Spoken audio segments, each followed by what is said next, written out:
It's all connected. And because the little things add up, we can have a big impact. So if you appreciate clean air, good drinking water, quiet, the light pollution is another thing. If you appreciate living in healthy space, then you should care about stewardship. Yeah. And if you care about history, because history can help inform future decisions.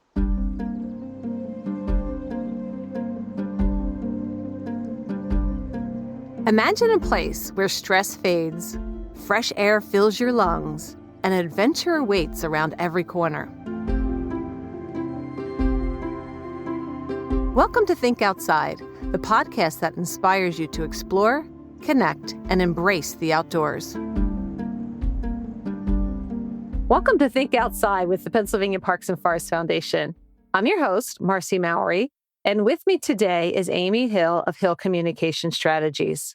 Today we'll be exploring Pennsylvania Healthy Lands Week, an initiative to celebrate the cultural and natural assets that we have here in the Commonwealth. Amy, thank you for joining me. Thank you, Marci.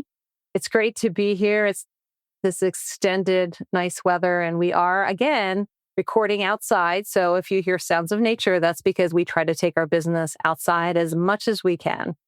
So what is Pennsylvania Healthy Lands Week all about? Pennsylvania Healthy Lands Week is a time set aside.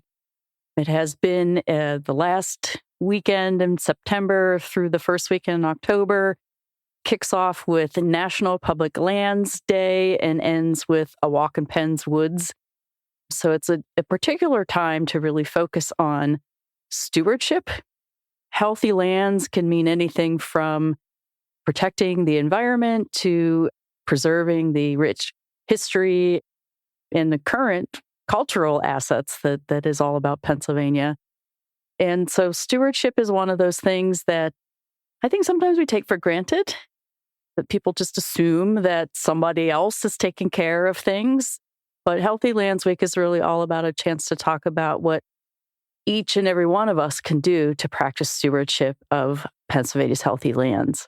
That's a great concept. And I think that stewardship is so important to the work that we do at the Pennsylvania Parks and Forests Foundation, not just during that 1 week time period, but across the year. And is that really one of the goals, is to have people thinking beyond that week period? Yeah, 100%. I think it's not a one-day affair. It's all kinds of things that people can do. So stewardship could be signing up for a volunteer activity. That could be on a given Saturday for a few hours, you go out and maintain a trail or pick up litter or something like that. But it could also be something that we do every day, thinking about our own footprint on the world around us, I think counts as stewardship, and being mindful of all of that. It could come at a time of the year when you're making financial donations and you want to show your support for things like the Pennsylvania Parks and Forests Foundation and other groups that are putting into action wide-ranging efforts to make sure that Pennsylvania's lands remain healthy. And I think stewardship also includes advocacy. And I've been following your A to Z of Healthy Lands Week, and advocacy, obviously, first letter of the alphabet, but bringing your voice to the issues and places that you care about is something we can all do, particularly when it comes to the state budget. Advocacy is one of those things that everyone can do. Everyone has a voice. Everyone can use their fingers to type something, things that you share on social media. When you show your passion, that is a form of advocacy. And then you can take your passion and turn it into action by contacting your elected officials, asking them to support things that enact stewardship or support stewardship or maintain those things that we really treasure in our community. So advocacy can be anything from showing up at the Capitol and meeting with your state legislator face-to-face, to adding a comment to a news report, or just sharing things on social media and showing everybody how much you support these kinds of things. So I had a call at the office yesterday, and the gentleman was calling about caring for a cemetery. in his neighborhood. It's an older cemetery. It hadn't been utilized very much. And he was lending his voice by meeting with local officials and planning people to see how they could not only care for the cemetery, but ensure that the next generation could benefit from the cemetery being there, because that's green space, that's quiet space. And that's how he had been enjoying it in his neighborhood. So I thought that was a really interesting call and conversation to have. What a great way to show your advocacy. And I think sometimes people forget, too, that so many decisions about the world around us are really under the responsibility of local elected officials. So many parks, they certainly have state parks, but there are a lot of local parks, municipal parks, county parks, and the land use itself is something that is governed by local governments. So paying attention to what's happening in your community and speaking up and showing up to those public meetings, that is also a very, very impactful form of advocacy. Absolutely. I loved his approach because it wasn't just about this quiet space. It was about the history of the people that were interred in the cemetery, because it was very, very old. So it was fun. I want to clarify for listeners, you mentioned National Public Lands Day and a walk in Penn's Woods. Would you mind sharing with people what those events are? Right. So really just a chance. National Public Lands Day is a chance to kind of get out there and show you care. So many acres and acres and acres through the foresight of people many years ago have been preserved and set aside so we don't forget where we come from and the natural wonders of the world around us. So it's an opportunity to maybe generate a little bit of news and draw some attention to those types of things that are right in our backyard, that everybody in Pennsylvania lives. You could say how close they live to a state park that is their public lands. Get out there and enjoy it and appreciate it. Take it a step further and decide how you can maybe support those public lands with a financial donation. There are going to be some volunteer events at different places all around that everybody could use your help. But at the very least, use that as a day to just pause and appreciate the fact that we've preserved those areas. That I, for one, am an avid outdoor recreationalist, that I spend every free moment that I get somewhere in the woods, somewhere on a lake, somewhere not cooped up in a house somewhere. And I appreciate public lands personally very much. And I know that I'm not alone in that. So Public Lands Day is definitely a day to be outside and appreciate those kinds of things.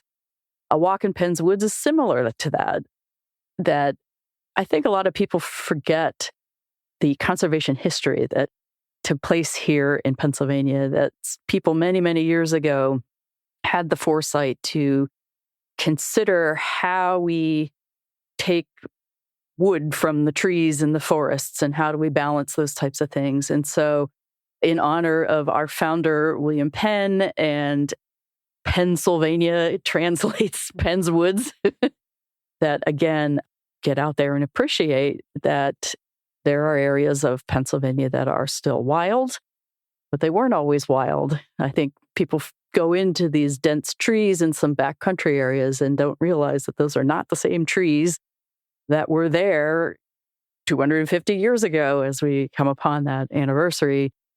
So again, get out there and appreciate the preservation that is taking place and the common sense practices that we have learned the hard way to adopt throughout history of striking that balance between harvesting things from the land, but also conserving it so people in the future can have it and enjoy those things. Thank you. And we'll link in the show notes to National Public Land Day activities here in Pennsylvania, as well as to a walk in Penn's Woods. And again, these are bookending Pennsylvania Healthy Lands Week. We talked a little bit about stewardship, but why is stewardship so important? Well, somebody has to do it. Well, that's for you to do, right? Right. I do think we get into this sort of busy lives. You worry about the people closest to you and your own daily grind. But we cannot take for granted that things around us are going to take care of themselves or that somebody else is going to do it. So when we talk about stewardship of Pennsylvania's healthy lands, I think if you enjoy the things that Pennsylvania has to offer, whether it's state park or a state forest or a historic site or a museum or a cultural center or an art museum or something like that, do what you can to make sure that those things are supported. Even just showing up is a form of stewardship. Visitation is something that counts. I think financial support is important. Volunteering your time, your body to do work, to roll up your sleeves, to get things done. Every little bit makes a difference. And do not assume that someone else is going to continue to take care of it. Now, I understand that not everybody can go out there and swing a sledgehammer and move rocks around on a trail. So there are lots of degrees of stewardship of things that you can do. So every little bit matters.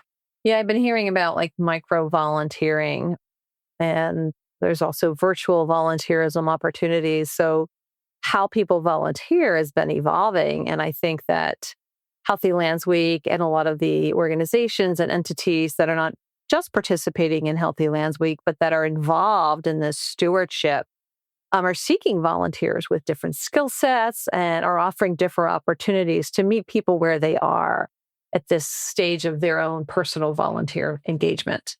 Yes, and I think it's important that we don't fall into that trap of saying, well, I don't have a whole Saturday where I can go and join a work crew and help out. But when you're walking from your office to where you're going out to lunch, if you see some trash on the ground, bend over and pick it up. That's a form of stewardship. We talked about advocacy. Sending a message to somebody is a form of stewardship. That goes a long way to help preserve and protect the things that we care about. And so Healthy Lands Week is a great opportunity to really think hard, to achieve a mindfulness about those big and small opportunities that you can get involved in, that they all make a difference in their own special way. And I think another thing that people could do is perhaps introduce somebody new to a space that's important to them. Because when we all develop these connections to space, and place, whether it be, as you've been saying, a park, community park, state park, a forest, a museum, a waterway, when we develop that connection, we can become better advocates for it and more knowledgeable about that place. And the more we share it with our friends, the more we can build upon that where you could do one thing, but if you and somebody else do something together, then that is exponentially more impactful when you can do those types of things. And we can't be expected to support things that we don't know about. Exactly. So that spirit of exploration, of discovery is really important. Plus, it's so fun, right? If you love the outdoors, if you love spending time in the wild or learning new things about Pennsylvania and the world around us, then go out there and check it out. There are all kinds of ways that you can interact with those spaces in Pennsylvania. Even the roadside markers along the side of the road. Being careful, of course, to pull, if you're going to pull off the side of the road, that you're careful about it, but learn something about it. Google it, learn about it, find out if there is a friends group that you could get involved in. Dig deeper into what is happening here. What is the history and the heritage of a place? What kind of wildlife lives there? What does the ecosystem look like? That plant over there, does it belong there or is it an invasive species? There's so many things that your curiosity can lead to stewardship that I think that's my favorite thing about thinking about stewardship is somehow taking my recreation and the fun and the vacation destinations that I put in and adding a higher purpose to it. I love that. It made me think too that we have different levels of expertise. And sharing that expertise, whether it is among our friend group, our colleagues, or perhaps loaning your voice to do a program somewhere. It could be in a community library, but there are lots of places where you can share your expertise. And that's also a type of stewardship. Yeah, for sure. And your expertise is the fact that you went and enjoyed something, that you don't have to be a trained scientist. You don't have to have a deep history with conservation activities, but just experiencing something and talking to others about what you've seen and what you've heard and what you've learned is enough to spark interest. And then they will go and learn something. And the deeper we go into learning about the world around us, the more we can appreciate it and the more we can respect and understand what needs to be done to protect it. I saw a post yesterday. There was a woman, I think she was 80, that just come through hiked the Appalachian Trail. It was her picture at Katahdin. And I found that to be very inspirational. I mean, oftentimes you put these boundaries on yourself. Well, I'm too old, I'm too this, I'm too that. And she's proof that if you put your mind to it, you can do something. So I was really excited to see her picture and didn't have time to really dive deeper into the story, but I thought it was very inspiring. Yeah, there's no excuses for any of us. Oh, we can come up with them, but right. Are they legitimate? Well, let me put it a different way. There are so many ways that people, no matter what your situation is, that if you are experiencing a disability of some kind, there are still many ways that you can get out and enjoy and appreciate things. Stewardship takes all forms, and there is something for everybody out there, no matter what. Excellent. Yeah, I agree. You've sort of touched on this, and your passion comes through for the outdoors. But why should other people care about getting engaged in stewardship and care about the whole concept of Pennsylvania Healthy Lands Week? We are all connected. We are connected to the land because this is where what we call home. When our ecosystem is unhealthy, it affects our health. So you might not think that the litter that gets tossed at the side of the trail deep in the woods is going to affect you in your day-to-day basis, but all things are downstream. And the attitude that is adopted, that it might not mean that much on one little piece of litter, but if we allow that to continue happening, it will affect us. That I just had a conversation with somebody who's going to be featured among our Lunch and Learn programs during Healthy Lands Week, who was talking about the coastal cleanup efforts in Lake Erie. And the amount of trash that they pull out from the beaches in Lake Erie is astonishing. And it's like cigarette butts, for example. So you toss a cigarette butt on the street and it gets washed in the next rainstorm down into the sewer runoff. Well, sooner or later it ends up in Lake Erie. And it's millions of them. And I would see this as well deep in the woods. It's little things. You might not think it's that much, but it does affect the quality of the water. It affects the soil, and the quality of the soil affects the quality of the water that we drink. And then sometimes these things affect the air quality. That some of the climate change results that we've seen have resulted in these massive wildfires. And I am affected by wildfires that are thousands of miles away in Canada because I have asthma, and it affects my ability to enjoy the outdoors and to live my daily life. So we're all connected to these types of things. So to answer the question of why should we care is because it's all connected. And because the little things add up, we can have a big impact. So if you appreciate clean air, good drinking water, quiet, the light pollution is another thing. If you appreciate living in healthy space, then you should care about stewardship. Yeah. And if you care about history, because history can help inform future decisions. Yeah. I think that's important as well. I had a lesson that stuck with me when it comes to fishing line. I'm an angler, and I'm very conscientious about cleaning up my fishing line. It was about 20 years ago, and I was working for another organization, and we got a call because there was a great egret that had gotten entangled in some fishing line, and it was dangling upside down in a tree. And by the time we could get out, it had exhausted itself and had passed away.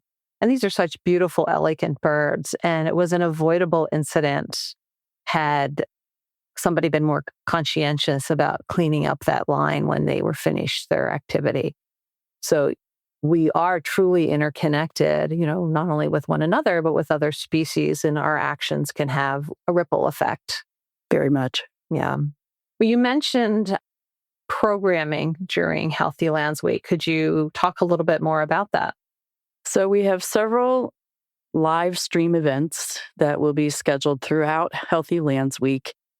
They will take place at noon, and we will be streaming them on the Healthy Lands Week Facebook a page, and I think PPFF as well. Correct. I dare to say. And they will range from this person that I talked to. It's somebody who works with Keep Pennsylvania Beautiful, that is one of our partners for Healthy Lands Week.